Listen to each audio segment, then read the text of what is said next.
Hello everybody and welcome back to another video, and this is a follow-up of the start of the Cessna build, and this is another update on the Cessna build.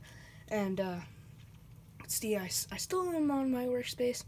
I still have all my sheets here and labeled out, and yeah, you notice a few differences now that this is looking more of a complete fuselage now. And honestly, I'm pretty happy how it turned out. We'll start in the back and work our way forward. As kind of promised, I don't know if I promised you or not, but I did say that I would work on the back section first and then work my way forward. And that kind of happened. I worked on most of the back, did some of the front, and then finished off the back. So that went pretty well. As you can see, I have these horizontal and vertical stabilizers on now, which honestly, it's much better. It's a feeling of accomplishment now that you get these on, especially with these tricky angles. And as you can see, I did actually finish off this whole angled section, and this is one big piece that fits in here. It's basically one big bar. And with that becomes hard to get these horizontal stabilizers on the right angle, because they do actually need to be level across here. They can't follow this angle like that.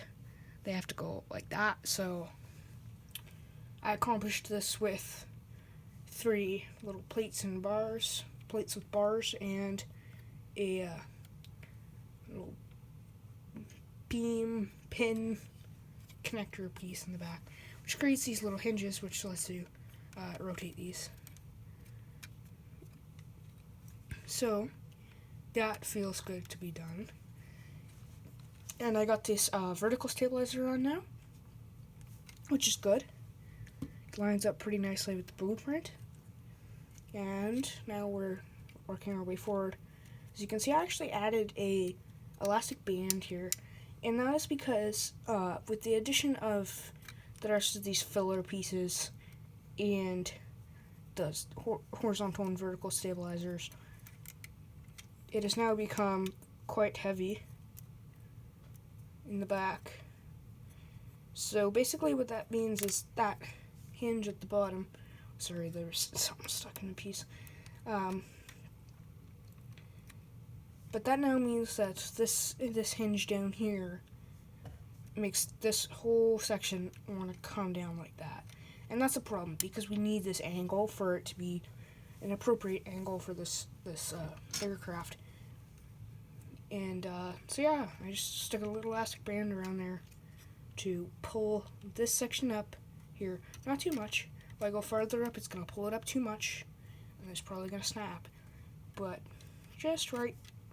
Not that far from the joint is a good spot if you're building your own something of this similar scale, of this similar design.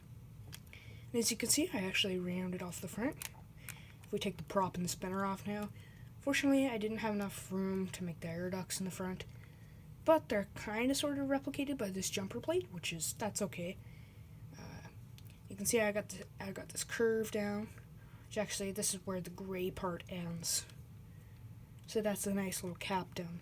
You can see it kind of comes and then comes down a little bit. And it's more of a subtle angle here, but I think if you look at it head on, it looks pretty nice.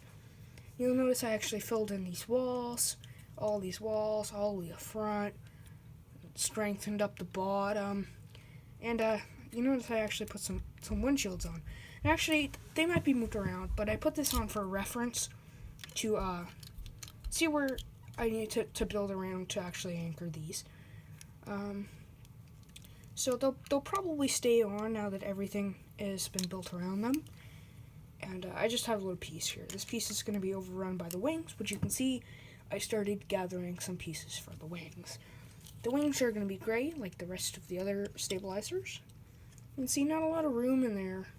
Not enough for a minifig. Well, not enough for a minifig, but his arms will have to be chopped off because there's no room for arms. And again, I didn't make this this model to accommodate minifigures. It's just a scale model, small enough that I can make more different planes to the same scale so I can have a bit of a fleet. And I think that would be pretty cool, because building planes in Lego is fun. It's challenging, but you know, I like a challenge, and it's nice when you get an outcome, especially when you have tricky angles, tricky curves, and tricky pieces on a smaller scale. You get that sense of accomplishment, and that's what really makes me want to keep Legoing, building. I don't think that's a word. That's a new word today, Legoing.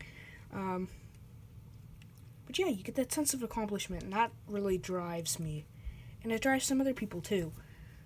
You can see the prop and the spinner are kind of unnecessary right now, but I thought since I got most of the fuselage on, I'd stick them on anyways.